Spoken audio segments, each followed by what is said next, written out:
Welcome to the Coast to Coast podcast, brought to you by Play Picks and the Lines, coming to you from the West Coast. Josh Lander, joined by my guy Nate Weitzer on the East Coast. And we're rolling along in this NBA postseason round one here. We're looking at Monday night's games.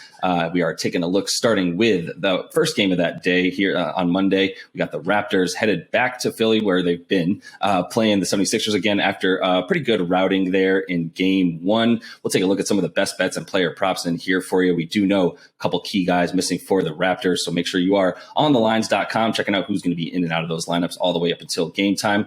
And make sure to like and subscribe to that page as we're bringing you each and every video here for each game of these NBA playoffs, including those weekend games as well. So make sure you stay on top of that with us. And as always, if you do still need a FanDuel or a DraftKings account, head to FDPicks.com or DKPicks.com and find those listings in your area, such as what we've got for Monday's games. Nate, let's get into it. Yeah, the Raptors are +7 here at Philly with Scotty Barnes unlikely to play. Thaddeus Young unlikely to play as well as a potential replacement for Barnes. And the line didn't really move despite that news, but that is key news, to say the least, as they try to bounce back from what was a dreadful defensive showing in game one. Maybe just credit the Sixers for waking up and returning to where they were at the beginning of that Harden trade. Total's only 217.5. That's very intriguing to me in terms of another over there. But looking at the other two games that we will get to on this show here, Jazz are -5 at the Mavericks after coming back in the second half, squeezing out a win there in game one. Luka Doncic is doubtful. That total is down at 205.5 after a choppy, slow game one. And then the Nuggets are +7 as well after they were blown out at Golden State. Only real change in the lineup notes there. Otto Porter is expected to maybe miss the rest of the series with an injury, but Steph Curry continuing to ramp up, I'm sure. And that totals at 224.5. Yeah, Sixers Raps here. The starting point for me is the over. Absolutely. I would like to parlay that with the Sixers money line, or tease the money line down to -3. But I think you can also just bet the over as an independent bet here. It's back to the James Harden we saw in those first 5 games in terms of his bounce, his creativity, his decision making, being decisive. Something happened in that Nets game where he just lost. It was deer in headlights. All of a sudden, he lost his ability to make decisions and either get the ball to somebody or pull his own shot. And now he seemed to have a perfect diet of getting the defense to respect him enough with that step back three. He still can't blow by everybody, but he had a few good blow bys there. Definitely had more burst. But once he starts hitting that, or at least threatening to hit that, then he can take that step back and move the defense a little bit, open things up for Maxey, who was able to slash so effectively off of that opening. And Tobias Harris had a pretty nice game as well. Sixers putting up 131 without Embiid doing much. 5 for 15 field goal and 19 points, I believe. And look, the Raptors just lost their best option to defend Joel Embiid. Like straight up, Scotty Barnes was their best choice because of his strength and versatility. And now he ain't there. And they're 5-3 without Scotty, with a worst defensive rating, nearly 115. One of those losses, a 5-point loss to Philly, where they had a 122 defensive rating as a team. And Embiid went for 36 points on 11 for 16 field goal shooting. Also got 14 free throws. You look at game one, Sixers here, it's back to the good Harden offense. Like I said, shooting 50% from deep, hitting 16 trays, getting 34 free throw attempts. They've really thrived on that extra rest this season. Not a surprise when Embiid's your main guy. I mean, they have a 23 point per game margin of victory and 3-0 against the spread now in those situations. Yeah. This is back on normal rest, but you're still getting some residual extra rest as you stay home for this game too. And it's a big deal here winning this one before you go to Toronto, where you won't have your best defender and all that comes with that. So I expect the Sixers to come out with urgency as if they didn't win game one the way they did. this is a front running team that, it's and front running, like kind of runaway train team. And I think once their offense gets rolling, they're going to keep rolling. And it's not like they did anything great to stop the Raptors, like letting them get 111, letting Siakam shoot 50% or better for his fifth straight outing against those Sixers. Now, Fred VanVleet is still due for a better offensive game in his right. Gary Trent also capable of going off. So I think we get plenty of points here again, and 217 is low. So Sixers help us get over that by probably winning, and depends how you want to combine that result with the points. Yeah, and I mean, there's a couple of things. One, the Scotty Barnes thing, not only can they not defend Joel Embiid even more so than they already can't defend him, they can't get rebounds against the second worst rebounding team in the league, right? They did out-rebound the 76ers by 1 there in this last game, but if you look at the rebound percentage, the Philly won the rebounding margin, number one. The other thing I was thinking was the last time Scotty Barnes was out against this team, Toronto won the rebound margin by 1, which is somewhere that they need. They're a top 10 rebounding team in the league this year. They need those defensive rebounds because they also get they're second in percentage points off fast break. You can't do that if you don't get a defensive rebound. And they are, as we know, number 1 in points percentage points off turnover. And if you listen to the broadcast on Saturday in Game 1 for with Philly, and specifically in their broadcast team, that's all they talked about was they knew that the 4 games that they played prior to this year, the reasons that they lost the 2 they did was because they turned the ball over.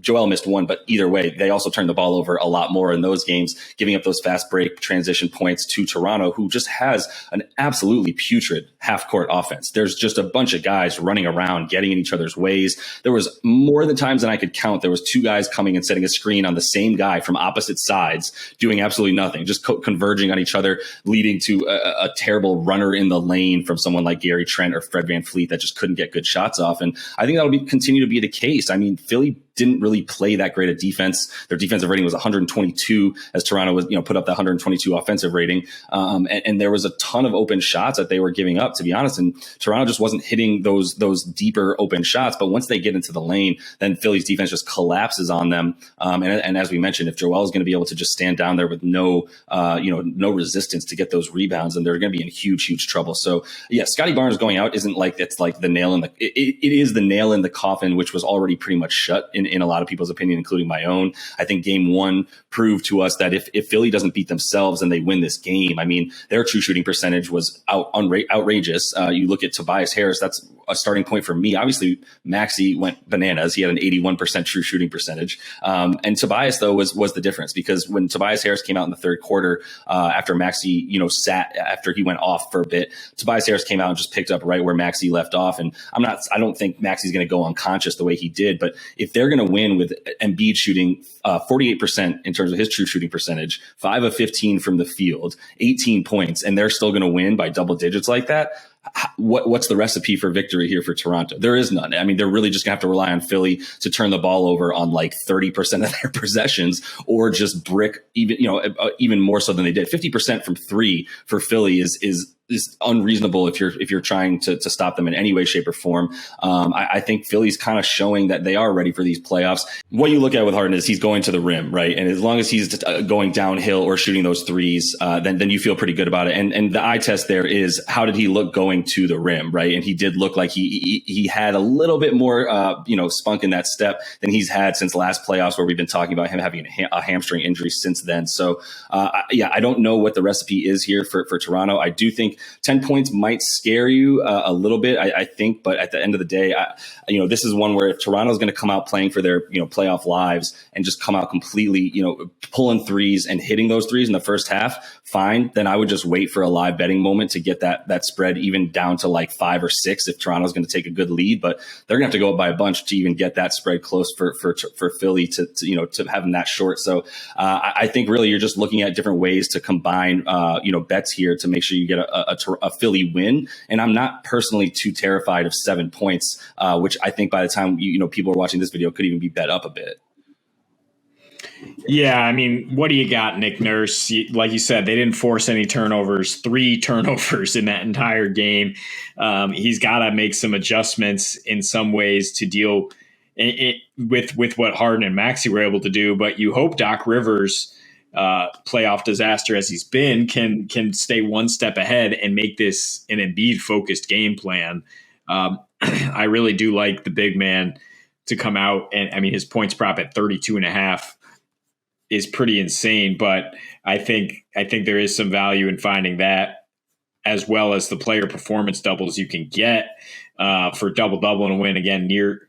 Well, that's minus 150. That's a lot. But Maxey, I don't think this is a complete fluke in terms of 38 points at all. And he's sitting at 18.5 at even money, plus 125 to get 20. And then he gets you plus 200 nearly with 20 in the win. Yeah. I'm kicking myself for not mentioning it on air when right before we talked about game one. I was like, ooh, Maxey 30 points in a win is the most juicy player performance double at plus 2,500 at FanDuel. They've removed that. Now you get a 25 plus in a win at plus 500. It's still worth rolling with him.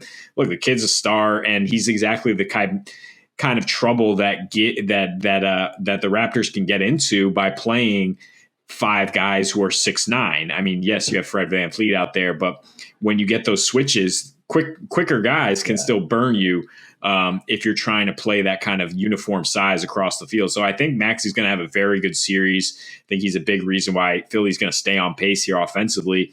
Not to mention Embiid is still due. When it slows down the stretch, they can still throw it into the big fellow who's due for a much better game.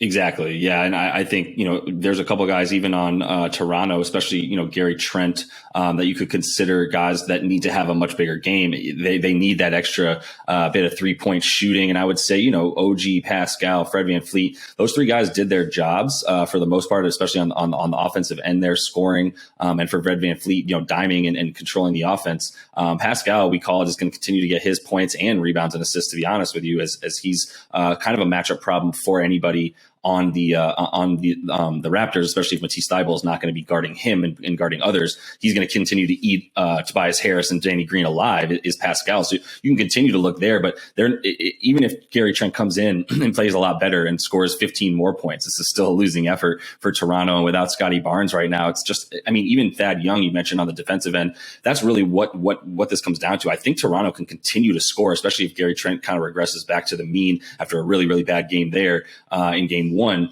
But I don't think Philly's too concerned with the effort that they're putting on the defensive end when they know that when they come down on the other end, there's just matchup problems all over the floor for Toronto against them, starting with Embiid, and then everything just becoming so simple off of that because you can't double Maxey. You've got to put someone too big on him. Then you've got a size problem with Tobias if he's going to play well, et cetera. So all of this just really, really love Philly to continue to win. And 7 points is not enough in game one, especially without Scotty Barnes.